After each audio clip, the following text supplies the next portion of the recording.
The year is 2026. You're probably scrolling on your phone and once again you see people sharing how amazing life is in Spain, how bright the sun is, that I cannot deny, and how cheap it is living in Spain. And so it occurred to you, what if I move to Spain? What if I spend a year there embracing a different culture? And then you start to think, I wonder how much money do I have to save up to survive in a city like Madrid? And that's where this video comes in. So I've been living in the city for the past 6 years, and I have prepared today a low budget version of how much money you need to save up to survive in a city like Madrid for a year. And frankly, these are just costs of living that's gonna occur wherever you live. I know it depends on how rich you are to decide if it's cheap or expensive, but here I'm offering some objective numbers for you to see how much money you need before actually applying for that Spanish visa. I actually have two versions prepared. So we have the standard comfort low budget, and we have the rock bottom survival mode low budget but still living with decency. So let's get started. The biggest expense that you're gonna have each month wherever you live is definitely your rent. So if this is already a low budget plan, let's just assume that you're gonna share a flat with somebody, that you're gonna have roommate, that you're only gonna rent a room instead of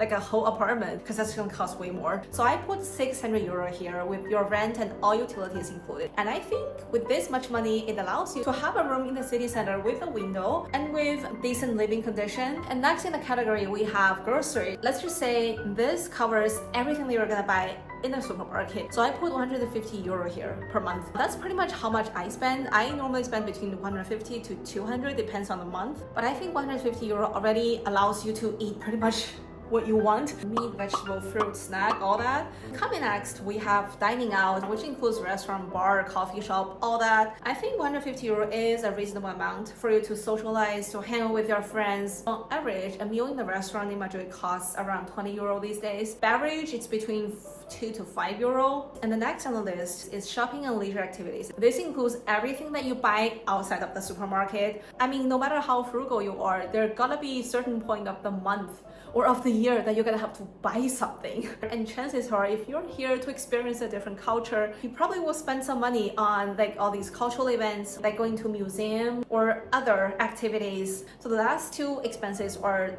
on the cheaper side, which is transportation. I put 30 because the monthly pass, the abono in Madrid, is around 30 euro. Even if you live in the city and you work most of the time, you probably will have to go somewhere occasionally and you pay by trip. And if occasionally you're tight on time, you probably have to take an Uber as well. And the last one is health insurance. I think there are like 30 euro option. I mean, maybe you're gonna work here and then you get public health care. That's a different story. But if you're a student, for example, you gotta at least have some kind of private insurance. And all this together is 1,160 euro per month.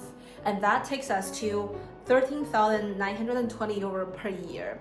And keep in mind, this is only the essential list of the essential that you will have to spend, that there's no escape of wherever you live. I haven't included the money for if you want to travel, if you want to sign up for some kind of courses, the plane tickets to come to Spain, hire some kind of agency to help you find an apartment, because that varies from individual to individual. And now let's move to the survival mode low budget version. For accommodation, I put 400 euro with all utilities covered. I mean, if you're lucky, maybe you find something between 300 to 400, but I doubt that you're gonna be able to find anything below 300 nowadays in Madrid. And for grocery, I put 100 euro. Nutrition wise, you're fine, but maybe cut some like fruit snack and all that. And then let's significantly cut dining out here. I put 60 euro here, which I think would still allow you to socialize. You're only going to cheaper places. So instead of going to like a restaurant, you go to a local bar. You probably order some drink, some sandwich, something like tapas, small things to eat, but you still get to dine out. And that's also cut in half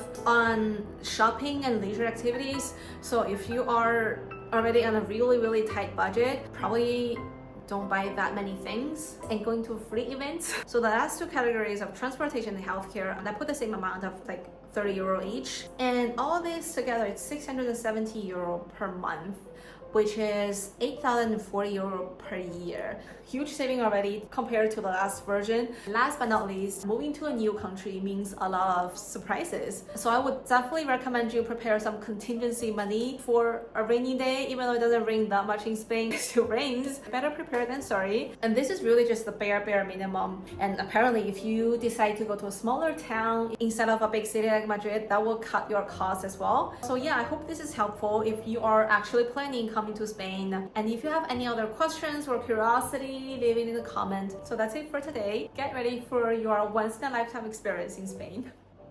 See you next one. Bye.